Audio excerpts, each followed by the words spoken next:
Hey everybody, it's Hall of Famer Devon Dudley here, 24-time World Tag Team Champions. Now I've been up and down the highways creating history and all of that, but this podcast that I'm about to talk about, they're creating history. And I think you should be able to not only watch it, follow it, subscribe it, but tell other people about it. It's called Smart Tank Revolutions.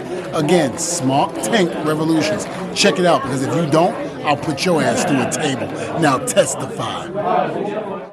This era was the birth of sports entertainment as a global phenomenon, where larger-than-life characters and pop culture collided in the squared circle. Before the attitude, before the PG polish, there was the boom. The golden age wasn't just the beginning, it was the explosion. Wrestling didn't just grow, it went mainstream. The golden age of WWE began in 1984 when Hulk Hogan defeated the Iron Sheik to become WWF champion. The moment wasn't just a title change, it was a cultural shift. Hogan's charisma, physique, and all-American persona made him the face of a new era. Wrestling was no longer just a niche, it was prime time.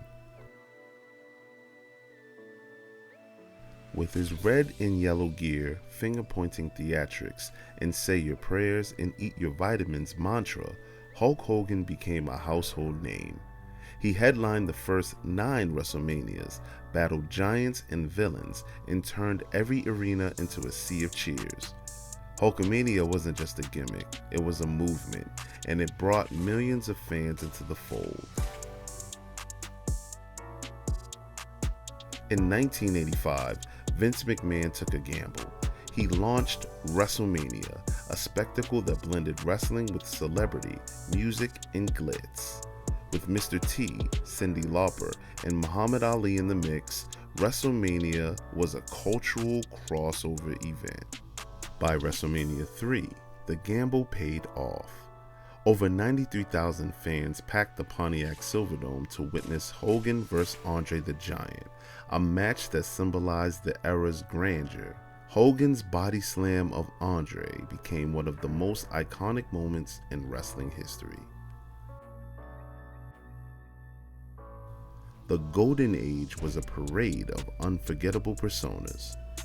Macho Man Randy Savage with his raspy voice and flamboyant robes. Ultimate Warrior sprinting to the ring like a comic book come to life.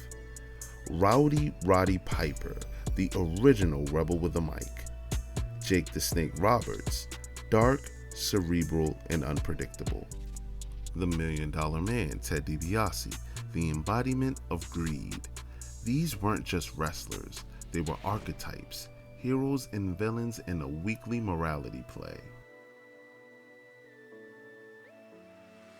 The Hart Foundation, the British Bulldogs, Demolition, and the Rockers elevated tag team wrestling to an art form.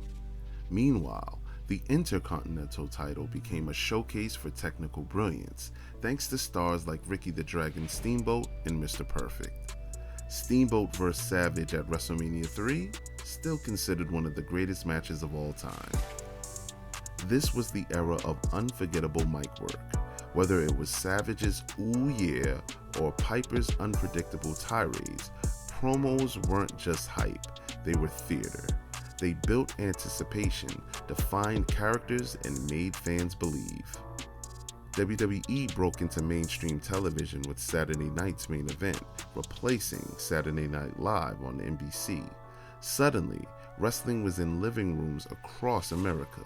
Action figures, lunchboxes, cartoons, WWE was everywhere.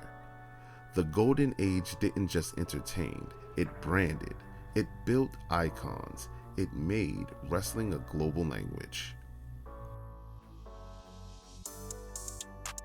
Hogan vs. Andre at WrestleMania 3. Savage winning the WWF title at WrestleMania 4.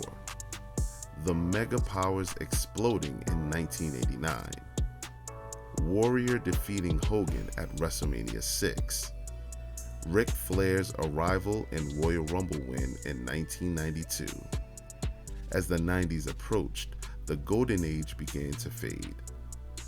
steroid scandals, shifting tastes, and the rise of new talent signaled change, but its legacy, untouchable. The Golden Age was wrestling's first war. It was bold, it was brash, and it made legends out of men who dared to dream big.